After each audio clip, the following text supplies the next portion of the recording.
Snoochie Boochies! What's up, everybody? We just got back from Knoxville, from the Bijou Theater. We just went and watched the Jay and Silent Bob Reboot Roadshow, and that was a lot of fun. That was a lot of fun. It was awesome. We got there just in time, right as Kev and Jay got up on stage and started going into their whole opening spiel. Funny thing happened on the way there.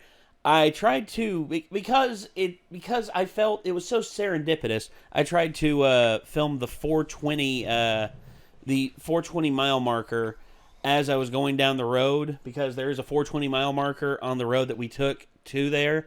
And as soon as I got to the 420 mile marker, I noticed that there was a post, but no sign. Bunch of degenerates out there. I swear to God, they just keep stealing the 420 signs. It's actually happened so much in Colorado that Colorado's actually figured out a very nifty way around it. You know what it is? Mm-mm. It's instead of it saying 420, instead it says 419.99. just to keep those a-holes from stealing all the 420 signs. Just moved it forward like a tiny smidge. Gosh. But yeah, the whole thing with that was, I figured it'd be pretty funny to do that. The movie actually a lot more emotionally impactful than I thought it was going to be. I mean, leave it up to Kev Smith getting older and maturing more and wanting to actually put a little drama into his. But actually, he said it himself. His daughter actually inspired quite a bit of the drama in the film, because his daughter wanted to cry in literally every scene that she was in, and he was just like, "This is a fucking comedy, for God's sakes, Harley! What the hell?" And and for those of you who don't know, his daughter's name is in fact Harley Quinn Smith. Yes, that man is a big nerd, and you know what? That's fine. And I actually got to ask Kev a couple questions. I also got to thank him. In the middle of my thank you, though, I think they were running out of time, so they cut me off at the end of my thank you and everything. But yeah, it's all well and good. I still got to ask them the questions. For instance, I got to ask Jay why the hell he was only playing Fortnite on his damn Twitch.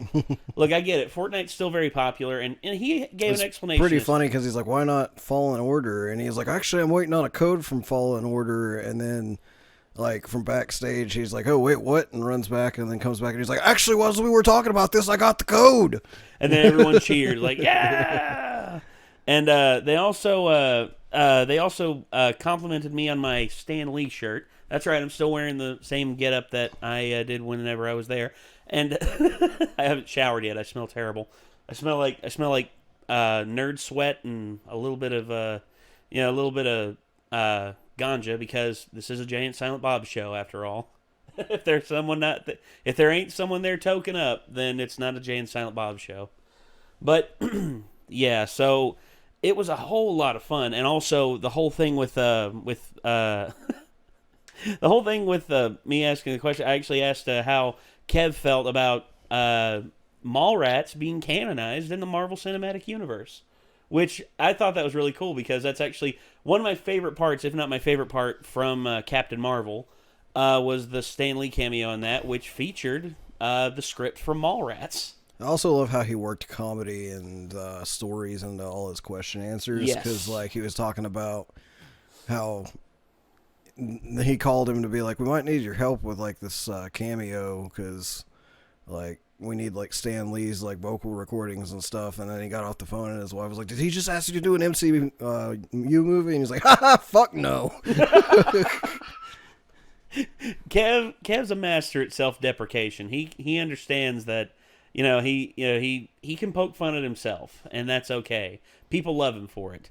And also I was in the midst of thanking them for all that they did, and I was explaining when we started the channel. I actually got to plug my channel on the from their whole thing, and which if they do release that as I asked him to. So. Oh yeah, he asked me to. I mean, I was just gonna tell everybody what it is. Yeah, I was just gonna be content with him, with telling him that of all the it was from us going to watch the Super Groovy cartoon movie back in 2013 that I actually got the. They actually got the idea to start the YouTube channel. And from there, it all spawned forward, and here we are now, 6 years later, 200,000 subscribers later, and this is what we got. The movie was a riot pretty much the whole way through. There was so much comedy and so much. The thing is, a lot of it has to do with the View Askew universe. A lot of it's inside jokes and cameos from within, Kev Smith's universe that he's crafted. There's a lot of tributes to a lot of stuff. Clerks, Mallrats, Dogma, friggin' Chasing Amy, which there's actually a really touching moment in there with Ben Affleck that is just, I'm not going to give away what it is, but it's actually it's a damn fine piece of cinema that makes you laugh, makes you cry, and makes you just pulls at your heartstrings. It pulls at your friggin' heartstrings. Stay and watch the credits if you. Yes, well, that's see it. Yeah, and it's there's not stuff like, all through the credits and then something after the credits, and it's fantastic. And of course, Kev Smith said this himself. He said, "Yeah, this isn't like the Marvel Cinematic Universe where at the end of it, it's like a little tease. It's like we just keep throwing shit at you throughout the entire credits. So have fun with that." But so many cameos in this movie. I mean, Ben Affleck. I wouldn't spoil too much. I'm just going over the ones that was in the trailer. Yeah. Ben Affleck, Matt Damon, Diedrich Bader, Craig Robinson, Joe Manganiello, Justin Long, so many. Jason Lee. Most everybody you'd expect. And some people you wouldn't expect. Yeah. And that's some extras. Oh yeah, and it was beautiful. It was such a good film, including like some very nerdy extras or two, like one or two at least.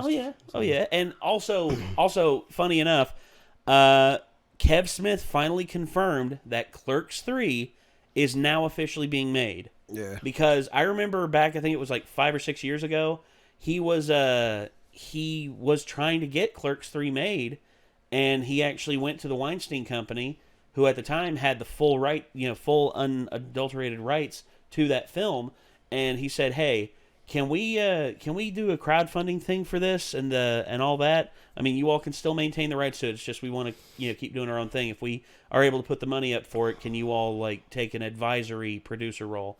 To which the Weinsteins, Harvey Weinstein especially, said, "No.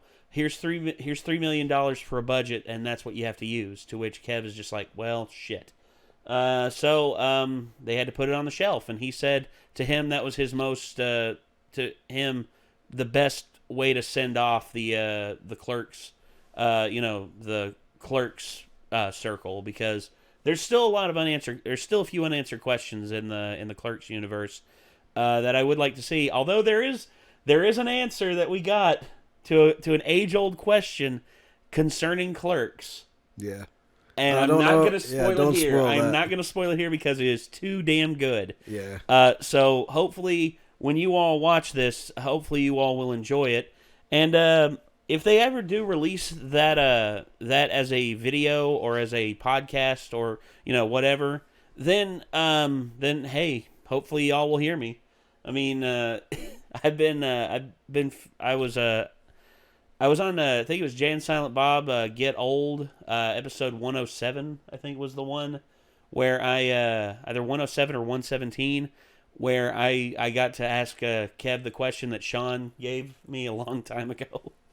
But, yeah, it's a great movie. I recommend any fan of Kevin Smith, any fan of Jay and Silent Bob, Dogma, anything within the US universe, go there, go watch the movie. It's awesome. You all will enjoy it. I give it a 10 out of 10 for a comedy movie, actually. I would fucking good. I'd give it a strong recommendation. I'd give it an A. On a grading system, I would definitely give it an A. Yeah. In terms of, because not just comedy, but also some heartfelt moments in it too that I was not expecting, and some genuine heartfelt moments, as well as copious nostalgia and stuff. Yes, so much nostalgia, Yeah. So much.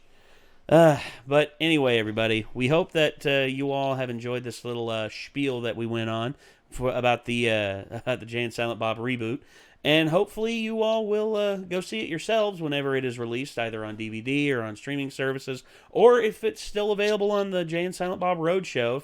If tickets are still available, go see it. Yeah, it's worth it. The comedy, the atmosphere, everything is worth it. Not to mention you get both essentially a movie from Kevin Smith and Jason Mewes, as well as a stand-up special from both of them as well. Effectively, yes. Because the amount of time they stood on stage and made us laugh, like, in addition to the movie, was, like, a really good deal. For well over, yeah, because the movie was about an hour and a half long, and they stayed on the stage for about an extra hour and a half. Yeah. And although I will say this, Kev still is a storyteller, man, and he will go on with stories, but that's what we tune in for. Yep. We tune in for his monologues and all that.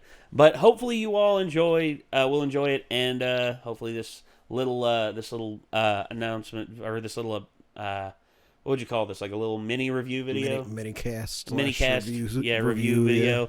This mini cast review video will inspire you to go watch this, because I think y'all will like it. So I guess until next time, everybody, signing off, I'm Nate. I'm Nick. And Snoochie Boochies, baby. We'll see you in the next one. Peace out. My love for you is like a truck berserker.